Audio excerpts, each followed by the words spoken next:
Hello दोस्तों, Vasudeva education के online learning platform में आप सभी का स्वागत है। दोस्तों, आज के वीडियो में अपन बात कर रहे हैं सब ग्रुप, उपग्रुप या उपसमूह क्या होता है। अब से पहले के वीडियो में ये जो टॉपिक है ये भी ग्रुप थ्योरी से रिलेटेड ही है। जो semester fifth university of Rajasthan देख लो या फिर मत्स्य यूनिवर्सिटी देख लो, उस सेमेस्टर फिफ्थ के लिए बहुत ही इंपॉर्टेंट है। तो ग्रुप थ्योरी का नेक्स्ट टॉपिक ये है सब ग्रुप क्या होता है। ग्रुप पर आधारित ही सब ग्रुप की परिभाषा है। तो डेफिनेशन देखते हैं कि भाई सब ग्रुप जो है एक्चुअल में होता क्या है। तो सबसे पहले सब ग्रुप अर्थात उपग्रुप जो है वो होता क्या है। बात करी जाए इसकी डेफिनेशन की, तो डेफिनेशन है कि पहले अपन ओरली इसको समझ सकते हैं कि इसकी डेफिनेशन क्या है। एक ग्रुप जी लेंगे, उस ग्रुप जी का कोई एरिक्त उपसमुच्चय अपन ने लिया, ग्रुप जी का कोई एरिक्त उपसमुच्चय अपन ने लिया। अगर वो एरिक्त उपसमुच्चय जी जो है जिस संक्रिया के लिए ग्रुप है, अगर उसका एरिक्त समुच्चय भी उसी संक्रिया के लिए ग्रुप हो जाए, अगर उसका एरिक्त समुच्चय जो अपन ने लिया है वो एरिक्त समुच्चय भी उसी संक्रिया के लिए क्या हो जाए, ग्रुप हो जाए, तो वो कहलाता है उपग्रुप कहलाता है। डेफिनेशन देखें, यदि H ग्रुप जी का एक एरिक्त है, एक एरिक्त उपसमुच्चय है, H जो है वो ग्रुप जी का क्या है, अपने पास में एक एरिक्त उपसमुच्चय है। तब यदि H ग्रुप जी की योजित संक्रिया कह दो या प्रेरित संक्रिया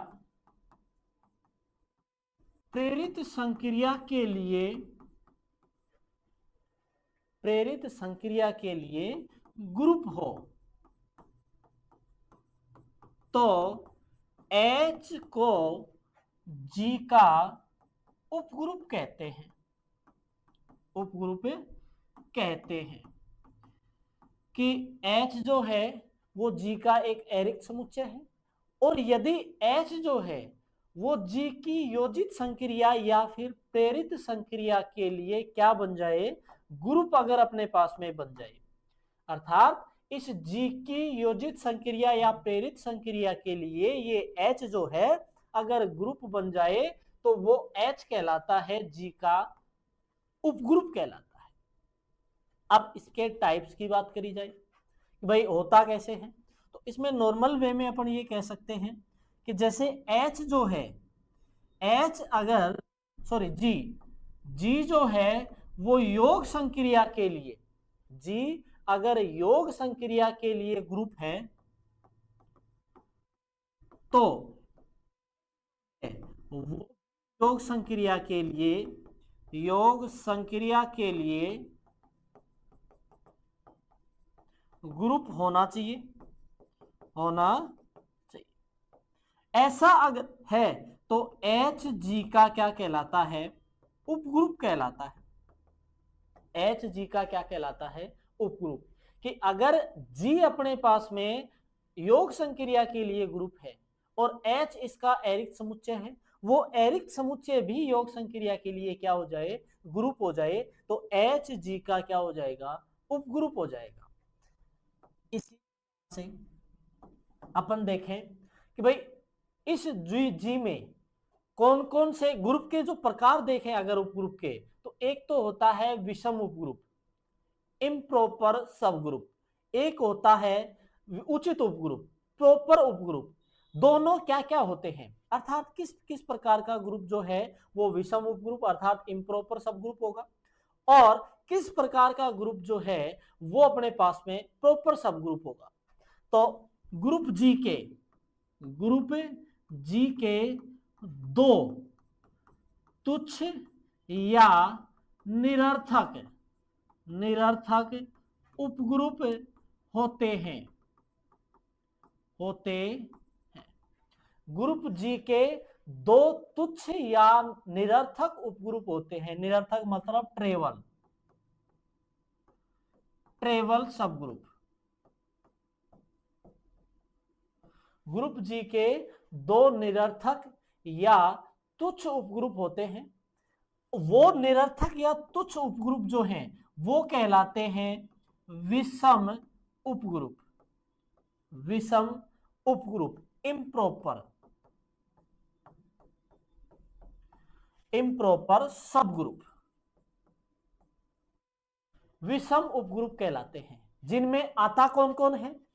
पहला स्वयं ग्रुप जी। एक तो स्वयं ग्रुप जी आता है क्योंकि प्रत्येक जो समुच्चय है वो स्वयं का उपसमुच्चय है, और अपन ने उपग्रुप की जो परिभाषा लिखी है उसमें भी यही कहा है कि ग्रुप जी का कोई एक अतिरिक्त उपसमुच्चय जो है वो उपग्रुप कहलाता है, सब ग्रुप कहलाता है यदि वह H की प्रेरित संक्रिया के लिए ग्रुप हो जाए। ठीक है, तो उसी आधार पर एक तो स्वयं ग्रुप जी है वो अपने पास में विषम उपग्रुप होता है, और दूसरा है ई अर्थात संक्रिया का तत्समक अवयव केवल संक्रिया का तत्समक अवयव। अगर जी योग संक्रिया के लिए ग्रुप है तो इसमें 0 आएगा। अगर जी गुणन संक्रिया के लिए ग्रुप है तो वह यहां अपने पास में क्या आएगा? 1। अगर अपने को बोल दिया जाए कि भाई जी जो है जी योग संक्रिया के लिए अपने पास में क्या है? ग्रुप है। ठीक है, तो इसके विषम उपग्रुप जो हैं वो कौन कौन होंगे? तो इसके दो विषम उपग्रुप होंगे, एक तो स्वयं जी और एक योग संक्रिया के लिए केवल तत्समक अवयव। तो योग संक्रिया के लिए तत्समक अवयव क्या होता है? 0। ऐसे ही अपने को बोल दिया जाए कि जी जो है वो गुणन संक्रिया के लिए ग्रुप है, तो इसके सब ग्रुप अर्थात विषम उपग्रुप जो हैं वो कौन कौन होंगे? एक तो जी खुद होगा और दूसरा इस गुणन संक्रिया के लिए तत्समक अवयव। तो उस टाइम हो जाएगा अपने पास में 1। तो ग्रुप जी के दो तुच्छ या निरर्थक उपग्रुप होते हैं, दो ट्रेवल सब ग्रुप होते हैं। वो ट्रेवल सब ग्रुप अपने पास में एक तो स्वयं जी होता है और एक उस संक्रिया का तत्समक अवयव, एक होता है केवल उस संक्रिया का तत्समक अवयव। तो ये तो कहलाते हैं विषम उपग्रुप। अब उचित उपग्रुप किसे कहेंगे? तो उचित उपग्रुप प्रॉपर सब ग्रुप। तो उचित उपग्रुप क्या होता है? इनको छोड़कर मतलब विषम उपग्रुपों को छोड़कर शेष सभी उपग्रुप उचित उपग्रुप कहलाते हैं, प्रॉपर सबसेट कहलाते हैं। कि जी जो है जी के दो तुच्छ उपग्रुप या निरर्थक उपग्रुप होते हैं जिनको बोला जाता है विषम उपग्रुप। इन दोनों को छोड़ करके शेष जो भी उपग्रुप अपने पास में है वो उपग्रुप कहलाते हैं क्या? उचित उपग्रुप। ठीक है, उपग्रुप क्या होता है कि भाई H का कोई एक अतिरिक्त समुच्चय लेंगे, अगर जी का कोई एक अतिरिक्त समुच्चय अपन ने लिया, अगर जी योग संक्रिया के लिए ग्रुप है तो H भी योग संक्रिया के लिए ग्रुप होना चाहिए। अगर ऐसा है तो H जी का क्या कहलाता है? उपग्रुप कहलाता है। उपग्रुप में अब अपने पास में इसी के टाइप भाई ग्रुप जी के दो तुच्छ या निरर्थक उपग्रुप होते हैं जिनको बोला जाता है विषम उपग्रुप बोला जाता है, जिसमें एक तो जी स्वयं आता है और एक इस संक्रिया का तत्समक अवयव आता है। तो ये दो उपग्रुप अपने पास में निरर्थक या विषम उपग्रुप कहलाते हैं। ठीक है, और इसके अलावा जो शेष बचे हैं वो शेष बचे हुए उपग्रुप जो हैं वो कहलाते हैं अपने पास में उचित उपग्रुप। तो कुछ एग्जांपल्स अपन देखते हैं कि भाई कौन सा उपग्रुप है, कौन सा अपने पास में ग्रुप है। एग्जांपल्स है पहला कि वास्तविक संख्याओं का समुच्चय, वास्तविक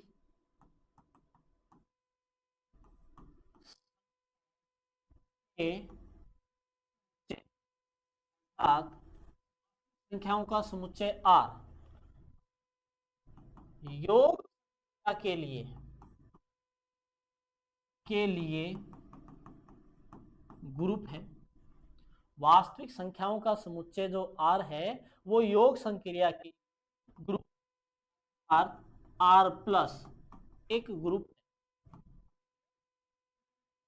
R प्लस जो है वो क्या है, एक ग्रुप है अपने पास में। अब इसका सब ग्रुप ढूंढें, अब इसका अपन देखें सब ग्रुप, तो इसका सब ग्रुप देखने का तरीका क्या है।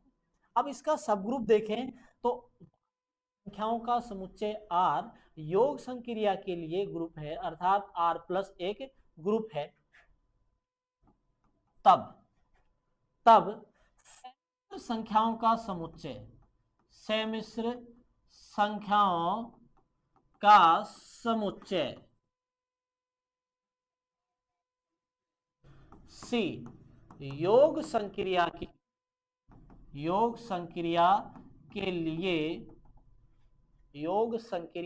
लिए भी ग्रुप है, योग संक्रिया के लिए ग्रुप है।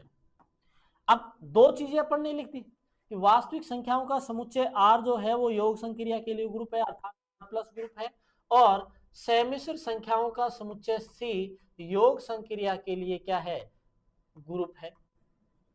ठीक है, C प्लस अपन ने ग्रुप लिख दिया। अब इसमें सब ग्रुप की डेफिनेशन लगाएं, सब ग्रुप का एग्जाम्पल इसको किस तरीके से बनाएं। तो सब ग्रुप का एग्जाम्पल बनाने के लिए अपने को इतना पता है कि प्रत्येक वास्तविक संख्या जो है वो क्या होती है, एक समिश्र संख्या होती है। प्रत्येक वास्तविक संख्या एक समिश्र संख्या होती है। तो अब इसके लिए एग्जाम्पल्स अपन बना सकते हैं।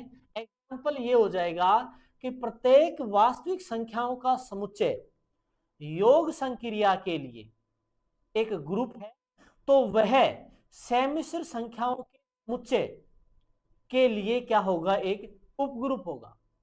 क्योंकि प्रत्येक समिश्र संख्या में वास्तविक संख्या होगी, और वास्तविक संख्या किस में होती है, समिश्र संख्याओं में होती है। तो ये कह सकते हैं भाई जो C अपने पास में है उस C जो है वो अपने पास में कहा किस में आ जाएगा, R में आ जाएगा, या R किस में आ जाएगा, C में आ जाएगा।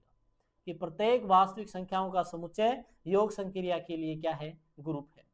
ऐसे ही दूसरा एग्जांपल देखें। दूसरे एग्जांपल में अपने पास में ये बन जाता है, दूसरे एग्जांपल में एक अपन ने ले लिया Z, पूर्णांक संख्याओं का समुच्चय, पूर्णांक संख्याओं का समुच्चय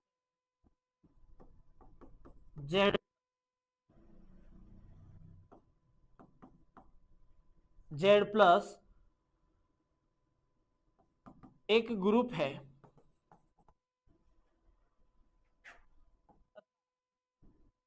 Z बराबर में तथा Z1 बराबर में NZ,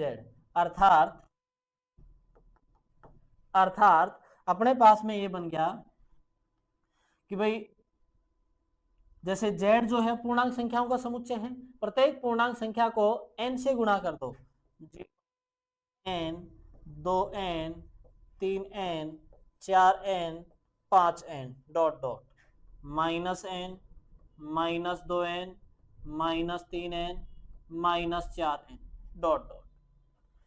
ये अपने पास में ये भी योग संक्रिया के लिए क्या है, ग्रुप है। योग संक्रिया के लिए ग्रुप है, योग संक्रिया के लिए क्या है, ग्रुप है। तो ये अपने पास में एक दूसरे के क्या बन गए, सबसेट बन गए। कि जिस संक्रिया के लिए Z1 बराबर में NZ, अर्थात जिस संक्रिया के लिए Z1 ग्रुप है उसी संक्रिया के लिए Z भी क्या है, ग्रुप है। ठीक है, तो ये एक दूसरे के क्या हो गए, सबसेट हो गए। अर्थात जेड जो है वो Z1 का क्या हो गया, उपग्रुप हो गया। अब इसी पर कुछ महत्वपूर्ण नोट्स लिख सकते हैं भाई। नोट इनसे अपने पास में एक रिजल्ट आता है। पहली स्थिति कि यदि H ग्रुप G का उपग्रुप है तो अगर H जो है वो ग्रुप G का उपग्रुप है तो पहली कंडीशन ये है कि H का योग संक्रिया के लिए, जैसे अपन ने ये कहा है कि H प्लस जो है वो G प्लस का क्या है, H प्लस जो है वो ग्रुप G प्लस का क्या है, उपग्रुप है। तो H योग संक्रिया के लिए तत्समक अवयव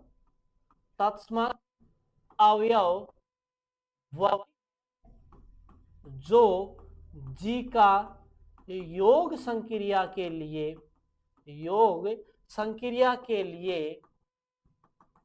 तत्समक अवयव है। अर्थात ये कह सकते हैं कि H का योग संक्रिया के लिए तत्समक अवयव G का अगर योग संक्रिया के लिए तत्समक अवयव 0 है तो H का भी योग संक्रिया के लिए तत्समक अवयव 0 होना चाहिए। पहली कंडीशन ये है।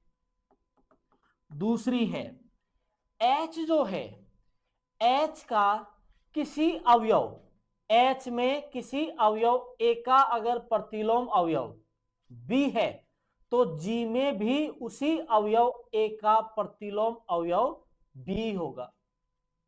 कि अगर H में किसी अवयव A का प्रतिलोम अवयव, H में किसी अवयव A का प्रतिलोम अवयव अगर B है तो G में भी HA का प्रतिलोम अवयव क्या होगा, B होगा।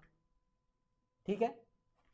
तीसरी कंडीशन कि अगर H जो है वो योग, या ये कह दें कि अगर G योग संक्रिया के लिए क्रम विनिमयता का पालन करता है तो H भी योग संक्रिया के लिए क्रम विनिमयता का ही पालन करेगा।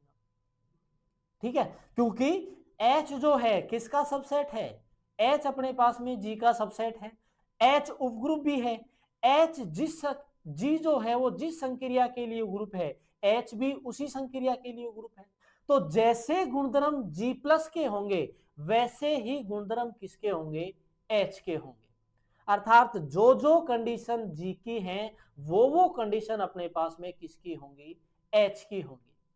तो सब ग्रुप कोई एरिक्त उपसमुच्चय H है वो G का सब ग्रुप होगा यदि H भी G की प्रेरित संक्रिया के लिए क्या हो जाए, ग्रुप हो जाए। अर्थात जो G का तत्समक अवयव था वो H का भी तत्समक अवयव हो, जो G का प्रतिलोम अवयव था वो H का भी प्रतिलोम अवयव हो। अगर G क्रम विनिमय था तो H भी क्रम विनिमय हो। और ये कह सकते हैं कि अगर G में अवयव एक ही कोटि, अगर G में अवयव एक ही कोटि 2 है तो H में भी अवयव एक ही कोटि कितनी होनी चाहिए, 2 ही होनी चाहिए। ऐसा अगर होता है तो H G का क्या कहलाता है, सबसेट कहलाता है।